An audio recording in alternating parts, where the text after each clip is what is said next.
a mensagem de Fátima previu toda a história do século XX e século XXI e parece que ainda tem alguma mensagem para o nosso futuro. O que realmente Nossa Senhora quis com a sua mensagem?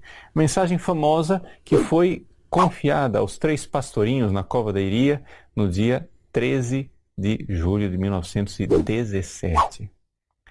Essa mensagem, Nossa Senhora proibiu que os pastorinhos revelassem, né? Aliás, somente a Lúcia e a Jacinta que ouviram a mensagem. Francisco somente viu.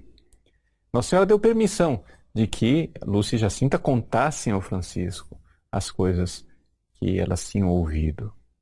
E, no entanto, né, esse segredo Nossa Senhora manteve para que no tempo oportuno fosse revelado a nós. Morreram Francisco e Jacinta.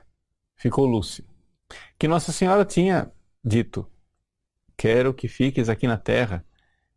Por quê? Porque Nossa Senhora pretendia propagar no mundo, espalhar no mundo a devoção ao seu Imaculado Coração. E é então Lúcia a porta-voz desta grande mensagem.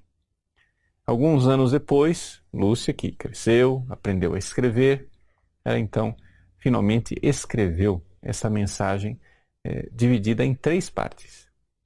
A primeira parte, que ganhou o apelido popular de Primeiro Segredo de Fátima, foi uma visão do inferno, onde Nossa Senhora mostrou aos 3 pastorinhos essa realidade do inferno que você vai dizer, mas isso não é segredo nenhum. Sim, mas tornou-se segredo para o homem do século XX. Por quê? Porque, infelizmente, dentro da igreja entrou uma heresia, a heresia do modernismo, que não acredita no inferno.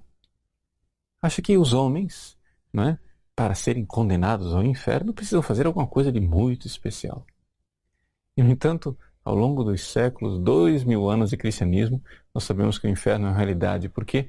Porque nosso Senhor Jesus Cristo falou mais do inferno do que do céu. Sim. Se você for ver o número de vezes que Jesus fala do inferno, é muito mais frequente do que o céu. E, portanto, Deus de misericórdia se fez homem exatamente para nos livrar do inferno. Mas, de repente, agora, né, o diabo não quer mais que a gente acredite no inferno. Essa é a astúcia de Satanás. Ah, Deus é tão bonzinho, Ele não vai condenar vocês por nada. E assim a humanidade vai ficando cada vez mais perversa, cada vez mais perversa. Né?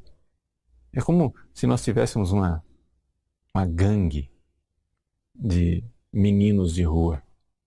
E o mais esperto, o mais velho, engana os mais novos. Vai lá, rouba aquele cara lá. Não, mas eu vou ser pego. Nada, que nada. Essa hora não tem policial, o policial não pega, você não vai ser punido. E o menino vai lá e termina na cadeia. Ou seja, é o tipo da bondade, né? Policial não pega, policial não faz nada. Então a mesma coisa, Deus não existe, ou então o inferno não existe. Sejamos felizes, façamos o que quisermos, porque não há punição. O insensato diz em seu coração, diz o Salmo: Deus não existe. Ninguém vê o meu crime. No entanto, Deus de misericórdia vem exatamente para nos acordar disso. Esse é o primeiro segredo de Fátima. O primeiro segredo de Fátima é Nossa Senhora que sabe do futuro. Nossa Senhora sabia que a Igreja Católica, a Santa Igreja Católica, iria passar, né, por um problema interno, que o dogma da fé seria abalado, né? E então, ela vai e, como mãe, recorda aos seus filhos a existência do inferno. A segunda parte da mensagem, chamada de segundo segredo, é Nossa Senhora diz: vistes o inferno. Para salvar estas almas, né, que milhões e milhões de almas que perecem no inferno, ela quer nos ensinar a devoção ao seu Imaculado Coração. Veja, aqui o remédio que Nossa Senhora dá. A devoção ao seu Imaculado Coração. E existe nesse mecanismo infernal, né, uma série de erros e de mentiras que são contadas pelas pessoas. Satanás não vem diretamente para contar esses erros. Nossa Senhora veio para dizer, olha, existe um instrumento de Satanás que está sendo usado para espalhar os erros pelo mundo. É a Rússia. E se vocês consagrarem a Rússia ao meu Imaculado Coração, né, haverá um tempo de paz. Se não obedecerem, aí vem a terceira parte. A terceira parte da mensagem, no entanto, ela ficou secreta. Essas duas primeiras mensagens, elas foram reveladas, né? Anos depois da aparição de Fátima, mas foram reveladas. Acontece que Lúcia escreveu a terceira mensagem. Ela passou por uma grande dificuldade, né? Narra-se que ela recebeu esta obediência do bispo de Fátima em Leiria e passou por uma grande aflição interior.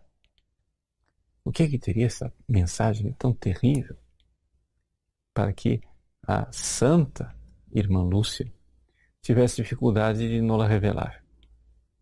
Bom, o fato é que ela colocou isso tudo por escrito. O Vaticano requisitou a mensagem. Poderíamos dizer a palavra confiscou, porque não foi Lúcia não mandou a mensagem para o Vaticano, né? Lúcia escreveu a mensagem e entregou na mão do bispo. Foi o bispo quem guardou a mensagem e então o Vaticano, sabendo que ali tinha uma mensagem, requisitou que essa mensagem fosse enviada para o Vaticano e o bispo obediente mandou. Recebida esta mensagem, chegou o momento oportuno em que Lúcia previa que a mensagem deveria ser lida por volta do ano de 1960. Era o pontificado do Papa João XXIII. Ele então leu a mensagem, colocou de volta no envelope e, pelo visto, não quis julgar. Ou seja, em palavras pobres, o Papa João XXIII não tinha indícios claros de que aquela mensagem fosse realmente uma mensagem do céu. E aqui é importante para as pessoas não ficarem escandalizadas. E aqui está a grande confusão com relação ao terceiro segredo de Fátima. Que é o seguinte, é uma revelação privada. Ou seja, por mais que os eventos de Fátima tenham sido tão clamorosos, o milagre do sol, 70 mil pessoas vendo o milagre do sol, a mensagem de Nossa Senhora, que foi revelada aos 3 pastorinhos no dia 13 de julho de 1917, só foi escrita anos depois pela irmã Lúcia. E a gente vê que em fontes insistentes, né, de gente ligada ao Vaticano, a todo momento querem recordar os limites da vidente. Ou seja, é uma mulher muito simples, é uma irmã muito simples, não tem teologia, etc, etc. Os limites da vidente. O próprio cardeal Ratzinger, futuro Bento XVI, quando foi revelada a terceira parte da mensagem de Fátima no ano 2000, ele fez toda uma conferência. E se você for, espreme aquela conferência, ela tem uma única substância. Quer dizer o seguinte, olha, ele vai lá, mostra a antropologia, né, das revelações privadas, para dizer o vidente é um canal do qual nós podemos suspeitar. Esse é o resumo da ópera. Ou seja, aqui as pessoas ficam escandalizadas. Por que o Vaticano escondeu? Por que o Vaticano escondeu? Por que o Vaticano escondeu? Gente, no fundo, havia ali naquela mensagem de Fátima alguma coisa que essas pessoas lá do Vaticano consideraram como sendo algo não crível. Ou porque não tinham sinais humanos de credibilidade, ou porque, não sei, havia alguma coisa de muito incômodo. E você sabe que quando vem uma palavra incômoda, nós, muitas vezes, preferimos não ouvi-la. Então, é aí que está a realidade do chamado terceiro segredo de Fátima, a terceira parte da mensagem de Fátima. Todo mundo que leu essa mensagem, João XXIII, Pio XII não leu. Pio XII cria profundamente em Fátima, mas não teve acesso ao segredo. Porque ainda não era o tempo de abrir o envelope. Então, João XXIII teve suas dúvidas.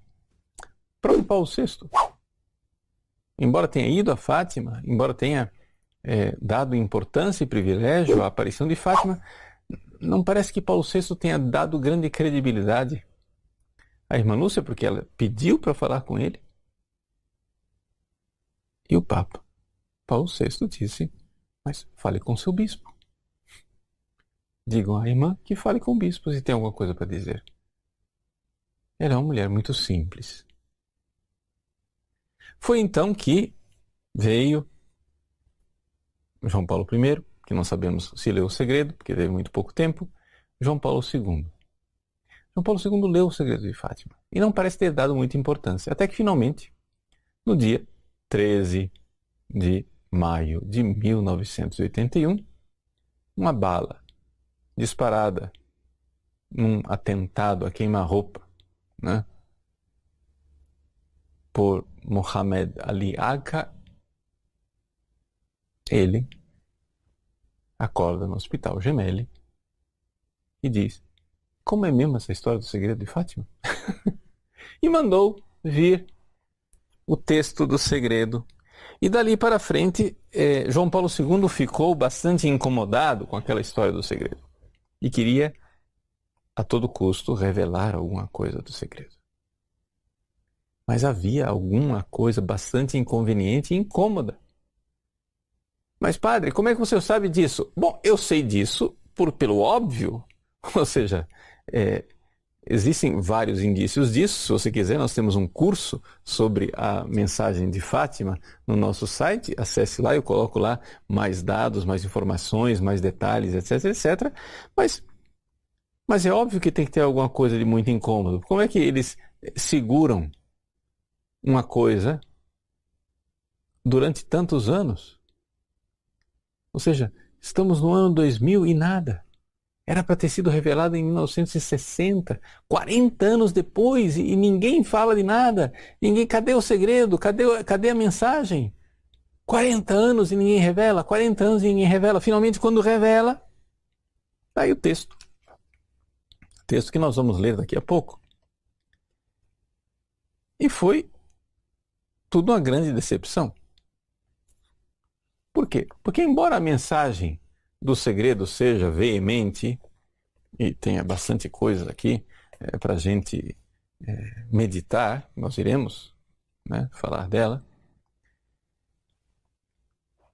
todo mundo, eu inclusive, quando eu li o segredo a primeira vez, no ano 2000, eu abri o site do Vaticano, estava lá, no site do Vaticano, o autógrafo da irmã Lúcia, com as letras dela, a transcrição do português da irmã Lúcia, traduzido lá em várias línguas, a conferência do cardeal Ratzinger, a interpretação do cardeal Sodano, etc, etc. Tudo aquilo. A gente lê o negócio. Tanto barulho por nada. Mas por que por 40 anos vocês esconderam isso aqui? Não se entende por que se escondeu durante 40 anos. Veja, e não tem como a gente não ter essa perplexidade. Então, logo desde o início, as pessoas, os devotos de Fátima, ficaram um pouco incrédulos, né? Dizendo, mas será que revelaram tudo? Bom, se revelaram tudo ou não revelaram tudo, você pode ver os detalhes desta saga no nosso curso a respeito da mensagem de Fátima. Eu não vou aqui me deter nesses detalhes, porque tem um curso inteiro que eu dediquei um pouco a isto, né? Investigadores, né? Como o Antônio Sotti, o Christopher Ferrara, etc. e tal, todos eles têm suas opiniões. O fato é o seguinte: há indícios de que o que foi revelado do terceiro segredo de Fátima é de fato a visão que os 3 pastorinhos tiveram né? A terceira parte da mensagem. Porém, há fortes indícios de que existe um outro documento, ou seja, uma pagininha menor, onde está não somente a visão que é narrada aqui, mas a explicação de Nossa Senhora. Ou seja, é como se a parte que foi revelada é uma parábola e falta a interpretação da parábola. E essa interpretação da parábola teria sido feita pela própria Nossa Senhora. Por quê? Porque no final da visão, Nossa Senhora disse a Lúcia e a Jacinta: olha, não digo a ninguém, mas ao Francisco vocês podem contar. Bom, mas o Francisco via as coisas. Ora, se o Francisco via as coisas, você, então, lê o terceiro segredo, é tudo visual, não tem... É como se fosse um cinema mudo. Tem o áudio, perdão, tem o visual, mas não tem o áudio. Como se alguém tivesse cortado o áudio. É só visão. A única palavra que se ouve em toda a descrição é penitência, penitência, penitência, que são as 3 palavras do anjo. Então parece que falta alguma coisa. Ou seja, uma pagela que seria a interpretação. E aqui que está o ponto da controvérsia. Ou seja, esta pagela seria uma interpretação e parece que os prelados do Vaticano julgam que esta pagela interpretativa ela teria sido fortemente contaminada, por assim dizer, pelas impressões e pelas interpretações da própria irmã Lúcia. E por isso, ela foi retida e não revelada. Esta é a hipótese. Ou seja, que os prelados no Vaticano teriam feito um juízo prudencial que, para o bem das almas e não criar confusão na igreja, é melhor não revelar essa parte aqui. Porque isso daqui, não sabemos se é verdade, parece que é coisa da cabeça da irmã Lúcia. Parece bastante forte o que eu estou dizendo, mas são os indícios. Por quê? Se vocês forem ver a conferência do próprio cardeal Ratzinger, existe uma passagem bastante curiosa em que ele diz assim que a visão é dos videntes, mas a interpretação é da igreja. Ou seja, quem tem a chave interpretativa daquelas visões seria a igreja e não o vidente. Ou seja, que a interpretação feita pela irmã Lúcia não está autorizada. A interpretação correta é aquela que teria sido apresentada, né, pelo Vaticano. O fato é o seguinte, que aqui nós estamos diante, porém, não de um magistério da igreja. Não existe nenhuma posição magisterial, né? Nós estamos aqui diante de uma controvérsia onde o que está em jogo é a credibilidade humana. Ou seja, algumas pessoas se alinham do lado da irmã Lúcia para dizer, não, mas a interpretação dela é que é a válida. Outros dizem, não, mas é uma irmã sem teologia e sem visão profunda da teologia católica, então vamos confiar mais nos prelados do Vaticano que nos dão a interpretação correta. E aqui está, né, a disputa, que está a grande controvérsia. O fato, porém, né, vamos lá, você vai se perguntar, mas padre, do lado de quem que o senhor se posiciona? Eu respondo, veja, eu não me posiciono do lado de ninguém, porque, número 1, aqui nós estamos diante de uma hipótese, parece ser isto. Se vocês forem ler, não é, todas as pessoas que estudaram esta questão de Fátima, realmente existem fortíssimos indícios de que tem alguma coisa ali na parte interpretativa que é o punctum dolens, né? O ponto que dói, o negócio ali que está a ferida, e é por causa desta interpretação, que esse segredo foi retido durante 40 anos. De outra forma, Ou seja, não tem causa proporcionada para esse efeito. Ou seja, qual é o efeito? Esconde-se um negócio durante 40 anos. Por quê? Pelo quê? Ad quid perditio ec? Para que esse negócio todo? Para que tanta confusão? Né?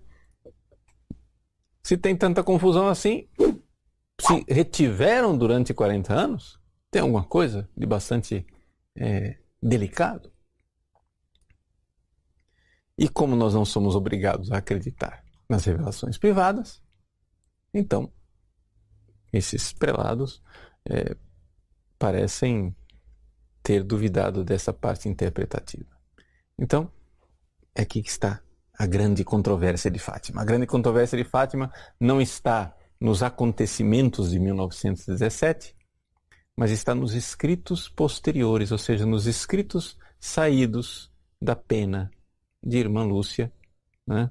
Dezenas de anos depois de Fátima. Dezenas depois que inclusive não foram nem escritos em Fátima, propriamente. Ela os escreveu de sua memória muitos anos depois. Então, aqui que está a coisa. Porém, vamos lá.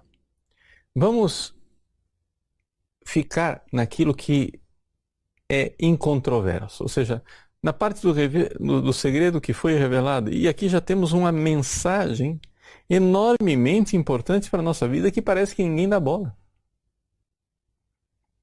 Veja, vamos ler, né, o que é que está na terceira parte da mensagem do dia 13 de julho de 1917, mensagem de Nossa Senhora aos 3 pastorinhos na cova da Iria. Eu vou ler, está aqui na edição Loyola, aqui no Brasil nós temos as memórias da Irmã Lúcia, então em apêndice está aquilo que foi revelado no ano 2000. Veja só. Depois das duas partes que já expus, ou seja, a visão do inferno e depois a devoção ao Imaculado Coração de Maria e a consagração à Rússia, vimos ao lado esquerdo de Nossa Senhora, um pouco mais ao alto, um anjo com uma espada de fogo em a mão esquerda. Então, você imagina aqui, está Nossa Senhora e depois, do lado dela, um pouco mais assim, um anjo. O anjo com a espada de fogo na mão esquerda e,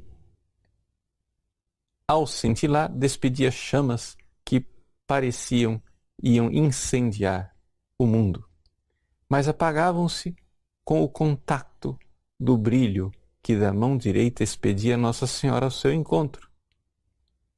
Então, o anjo está aqui, fogo, Nossa Senhora com um brilho impede que aquelas chamas cheguem na terra. Acho que não precisa de muita interpretação aqui. Nós estamos diante de um anjo do castigo. Né? O que é isso? Imagina, anjo da ira divina. O senhor é medieval mesmo, o senhor acredita que o anjo vai vir castigar a terra, que Deus vai mandar um castigo, etc e tal. Gente, pelo amor de Deus, olha, para. Para de bobagem. Abra um Apocalipse. Se isso não existe, então o que é o Apocalipse? Então tirem o Apocalipse do cânon. Então, tudo bem. Nós vamos acreditar em você e não na Sagrada Escritura. Não é verdade? Porque você é mais sábio do que Deus. A igreja durante 2000 anos leu o Apocalipse como palavra revelada divina, em que anjos trazem castigos do céu para a conversão da humanidade. Mas você, de repente, é mais sábio do que as Escrituras e diz que não existe castigo. Deus não castiga ninguém. Porque Deus, né? Jesus revelou que Deus é pai, mas você descobriu uma coisa mais importante. Deus não é pai, Deus é um vovô. Né? Deus é um vovô. Um Papai Noel, que só vem trazer presentes de Natal para nós, gente. Pelo amor de Deus, não sejamos ridículos. É evidente que tem castigo. E aqui, não é que Deus é irado e Nossa Senhora é boazinha. Não. É que o anjo e Nossa Senhora, nessa visão, são ministros de Deus.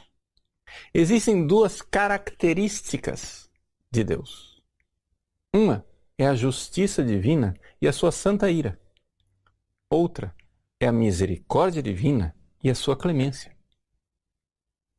Nessa visão que foi revelada aos 3 pastorinhos em Fátima, né, concedido que seja uma visão sobrenatural, que ninguém é obrigado a acreditar, mas até aqui o que nós lemos não tem absolutamente nada de contrário à fé. Por quê? Porque se você não acredita nisso daqui, porque você não acredita no Apocalipse. Você não acredita nos próprios evangelhos que falam de castigos divinos, Jesus? Os discursos escatológicos de Jesus nos evangelhos falam disso. Por quê? Porque, meus queridos, qualquer um que é pai ou mãe entende isso daqui. Qual é a primeira atitude de um pai e uma mãe para corrigir o seu filho? Paternos conselhos. Deus primeiro nos fala através da sua palavra. Mas quando os filhos não querem ouvir a palavra, então ele vai e manda castigos. Esses são os 2 instrumentos mais eficazes do Espírito Santo na história da salvação. O Espírito Santo, ele age através da pregação e da desgraça. Veja a parábola do filho pródigo. O filho pródigo tinha o pai o tempo todo falando coisas boas para ele, mas não quis ouvir. Fez ouvidos moucos e foi embora. Quando ele estava lá na desgraça, caiu em si. Foi o momento da conversão. Então veja que o castigo, gente, é uma das obras de misericórdia de Deus na história da humanidade. Ou seja, ele primeiro manda a pregação, ele manda mensageiros. Nossa Senhora veio como isso. Nossa Senhora veio em Fátima, mas não somente em Fátima, ela veio em Lourdes. Pega lá em Lourdes. Tem visão em Lourdes, onde Bernadette vê Nossa Senhora dizer penitência, penitência, penitência 3 vezes. E diz para a Bernadette, olha, beija o chão, fique de joelhos e beija o chão pela salvação dos pecadores, exatamente como fez para os pastorinhos de Fátima. Faça penitência pela salvação dos pecadores. Nossa Senhora vem a todo momento. É assim em La Salette, é assim em Lourdes, é assim em qualquer outra aparição. Garabandal, Akita, você não precisa acreditar em todas essas aparições, mas fundamentalmente a mensagem é a mesma. A mensagem do Evangelho. O próprio Jesus disse, se não fizerdes penitências, perecereis todos igualmente. É a palavra de Cristo. É a palavra de Cristo. Não existe bondade maior do que essa. Não existe bondade maior do que Jesus nos advertir as consequências do nosso pecado. As consequências do nosso pecado, meus queridos, é a primeira parte da visão. É o fogo eterno. É o inferno para sempre. E para evitar que a gente caia no inferno, Deus manda 2 coisas. A primeira coisa é a segunda parte do segredo. O Imaculado Coração de Maria é a palavra bondosa, é a palavra de caridade. O Coração Imaculado de Maria é uma palavra de Deus para nós. Vejam a bondade, é tempo de fazer penitência, fazer misericórdia, vamos lá, se convertam, façam consagração a Nossa Senhora, né? Etc, etc.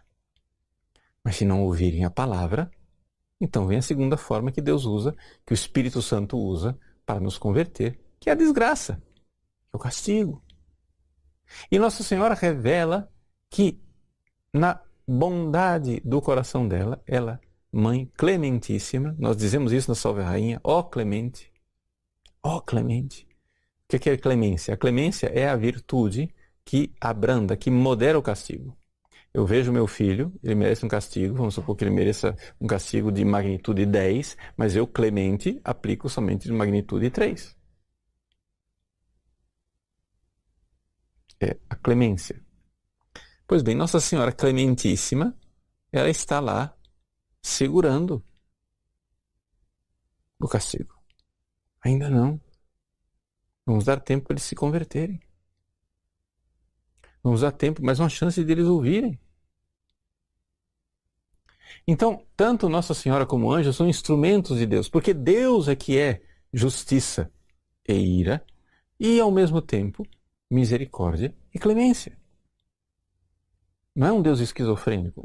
Nós não somos marcionitas. O marcionismo é uma heresia que diz que existe um Deus mau no Antigo Testamento e um Deus bom no Novo Testamento. Nós acreditamos só no Deus bonzinho no Novo Testamento, que é amor e misericórdia, que é uma gracinha. Não, nós não somos isso. Nós acreditamos que é um Deus só. Um único Deus verdadeiro. Que tem esses dois aspectos. No nosso site, nós a todo momento estamos mostrando para vocês aquele ícone, né, do Sinai, um ícone do século VI, onde Jesus tem o rosto dividido no meio, onde o lado esquerdo ele é sombrio e triste, e do outro lado é misericordioso e bondoso, porque são as duas faces, esse olhar que cura, né? Essas duas faces de Cristo. E Deus não é esquizofrênico, ele é um pai. E é um pai como bom pedagogo. Ele primeiro usa de muita paciência, usa a sua palavra, etc, etc, e depois aplica o castigo. Como último recurso de misericórdia. Gente, vocês têm que entender que o castigo é uma misericórdia de Deus para que nós nos convertamos. Vocês vejam, por exemplo, para pegar um exemplo, toda essa história do Covid-19. Quem de nós duvida que Covid-19 foi uma ocasião para queda e reerguimento de muitos? Para a queda daqueles que, diante da pandemia, etc e tal, se enlouqueceram, se revoltaram contra Deus e abandonaram a fé. E para o reerguimento daqueles que estavam afastados da igreja, não rezavam, não procuravam a Deus e agora voltaram. É assim que são os castigos de Deus. Os castigos de Deus são momentos maravilhosos da misericórdia divina, onde nós temos a ocasião de escolher. E assim será o castigo que é previsto aqui, no terceiro segredo de Fátima. Um castigo que é previsto para a conversão de muitos. É a última chance de misericórdia que Deus dá para os seus filhos. Então, aqui, o anjo, apontando com a mão direita para a terra, com a esquerda ele estava com a espada, com a direita apontando para a terra, com voz forte disse: penitência, penitência, penitência. Então, aqui, digamos assim, está o centro de toda a coisa.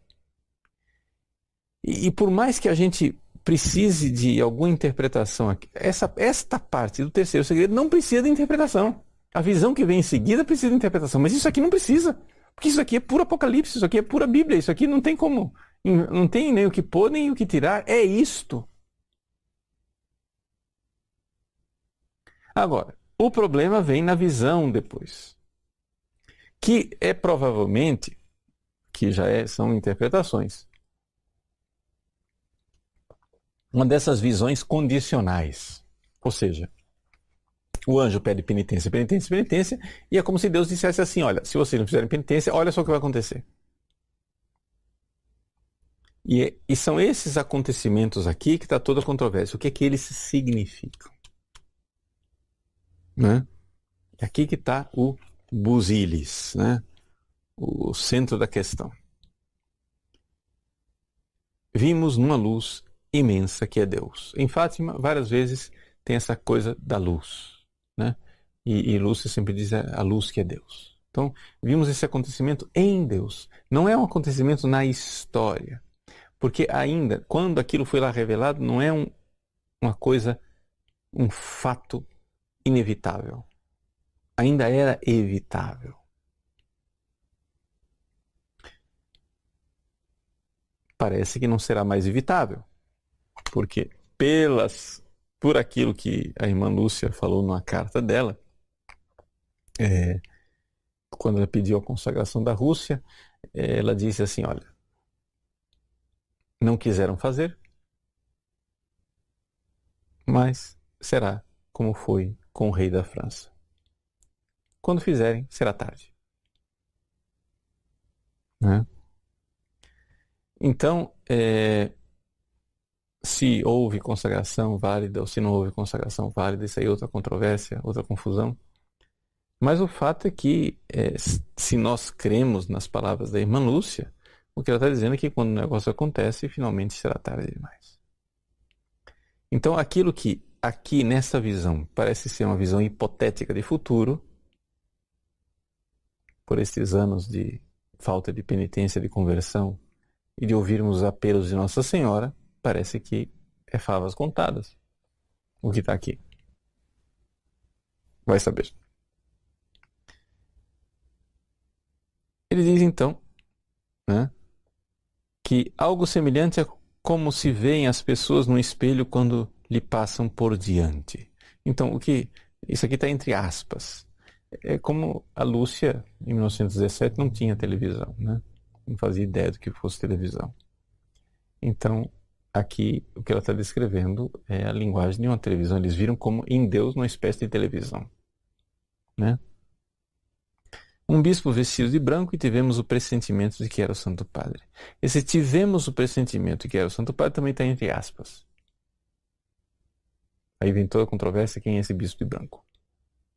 Se esse bispo de branco é o mesmo Santo Padre que depois aparece mais tarde na visão.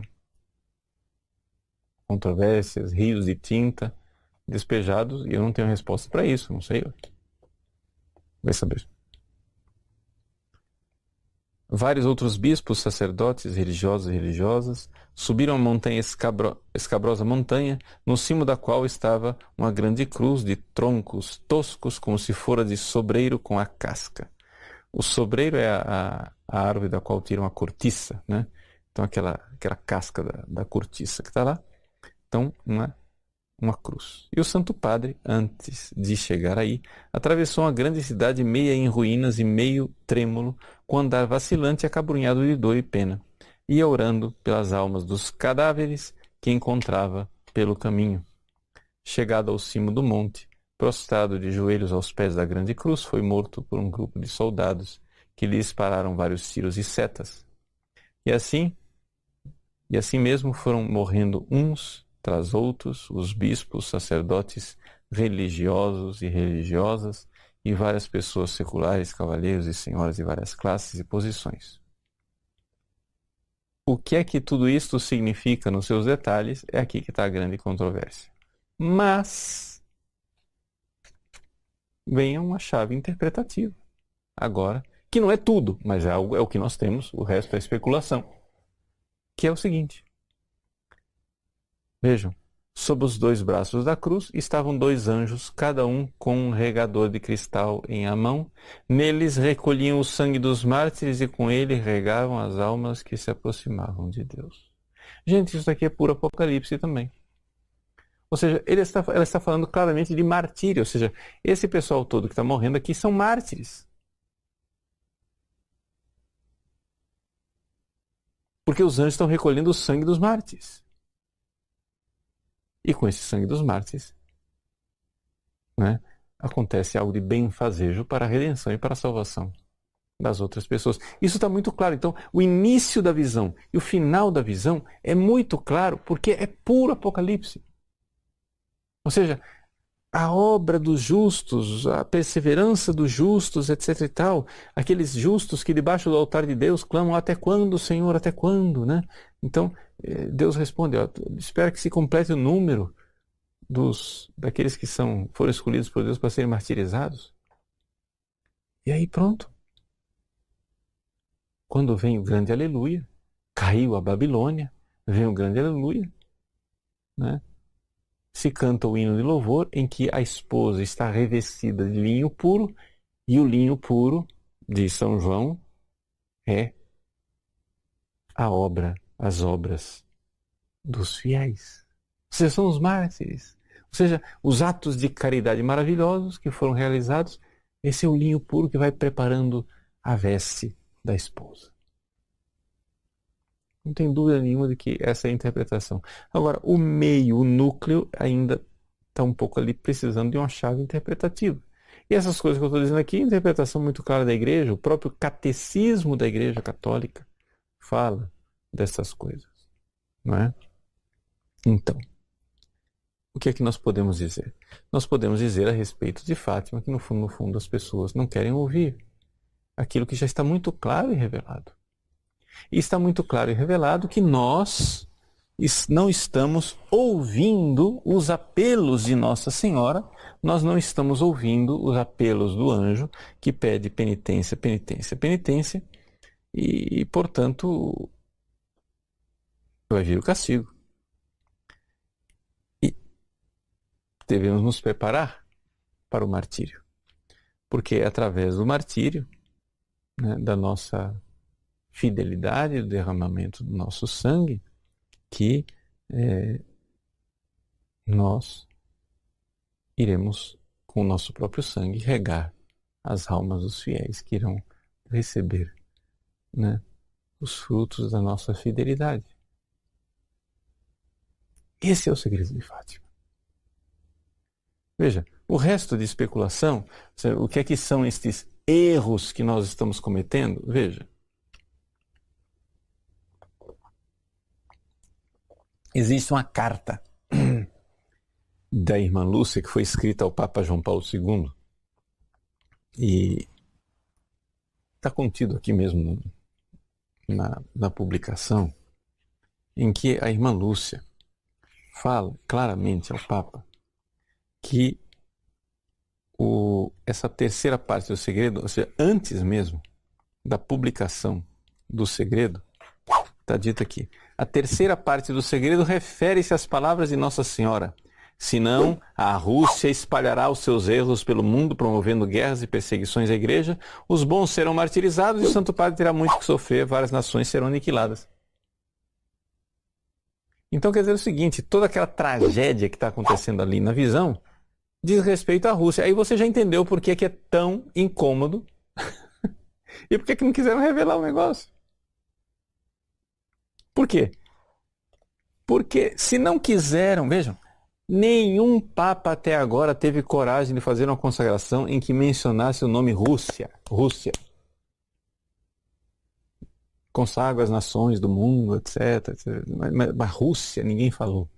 Então, se o terceiro segredo, se lá na parte interpretativa tem alguma coisa que fala de que essa tragédia toda, ela vem dos erros da Rússia, você entende as consequências políticas disso, né? Você entende a confusão diplomática disso, né? Eu não estou dizendo que é ou que não é, é a irmã Lúcia que está dizendo que é. A terceira parte do segredo, ela diz, refere-se às palavras de Nossa Senhora, senão a Rússia vai espalhar seus erros. Aí vai acontecer guerra, perseguição da igreja, Santo Padre vai sofrer, mártires. Não está claro isso? Agora, como é que esses erros chegam até nós? Aí, grande controvérsia, mas eu acho que ninguém de nós é tão ingênuo de se iludir de que os erros da Rússia não estão lá na estratosfera, né? Os erros da Rússia estão dentro da igreja também, né? Não tem erros colocados exatamente pela visão marxista, socialista, materialista da Rússia dentro da igreja? Tem ou não tem?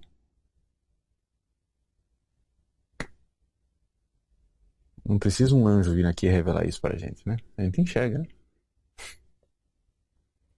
Por quê? Porque a chave interpretativa de uma coisa já acontecida não precisa, gente. Já tá acontecendo. É só olhar os fatos históricos. O negócio está aí. A Rússia espalhou os seus erros. Não consagraram, não fizeram a tempo. Agora ela já espalhou. O negócio já aconteceu.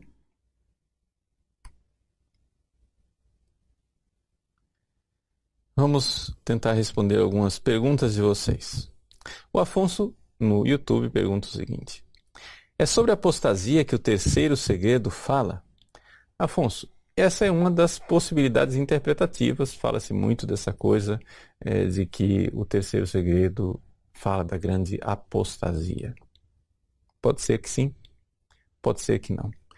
Sinceramente, Afonso, não precisa do segredo de Fátima para falar da apostasia. Pega o catecismo, né?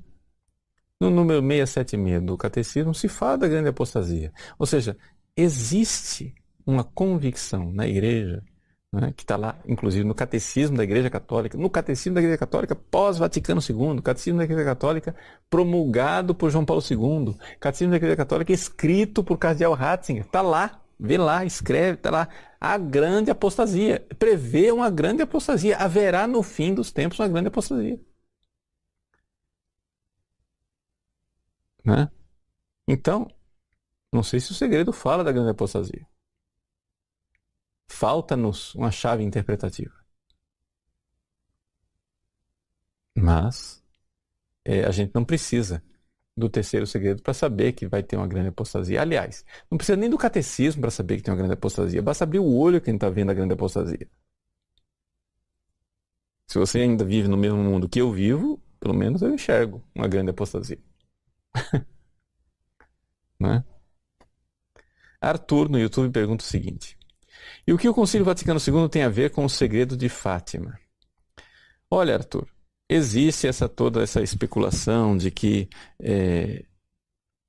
o terceiro segredo de Fátima seria o seguinte. Vamos lá, vou repetir aquilo que é a interpretação de alguns com relação ao segredo de Fátima. Que essa cidade em ruínas seria um simbolismo, uma parábola da igreja, e que toda esta ruína da igreja ela teria sido causada pelo Vaticano II e que, portanto, todas essas pessoas que morrem ali, simbolicamente, na verdade, não são pessoas que morrem fisicamente, também são pessoas que morrem fisicamente, porém, a coisa maior é que teria aquilo uma morte espiritual de pessoas que perderam a fé. Inclusive bispos, padres, etc, etc, etc. Temos evidências para interpretar dessa maneira? Eu acho uma especulação assim bastante exigente. Ou seja, eu não vou por esse caminho porque eu não acho que haja evidência suficiente. Não é?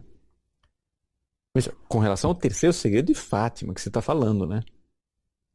Eu não estou falando da situação da igreja, estou falando do terceiro segredo de Fátima. A situação da igreja é evidente que nós estamos vivendo agora tenha sido causado pelo que for. O fato é que a dificuldade de fé que nós vemos dentro da igreja por parte de ministros e de fiéis é evidente, e que nós estamos aí diante de uma grande apostasia acontecendo diante dos nossos olhos, não tem dúvida nenhuma. Que isso esteja no segredo de Fátima ou não, aí tudo bem, a gente pode debater. Que isso seja causado ou não pelo Vaticano II, aí tudo bem, a gente pode debater.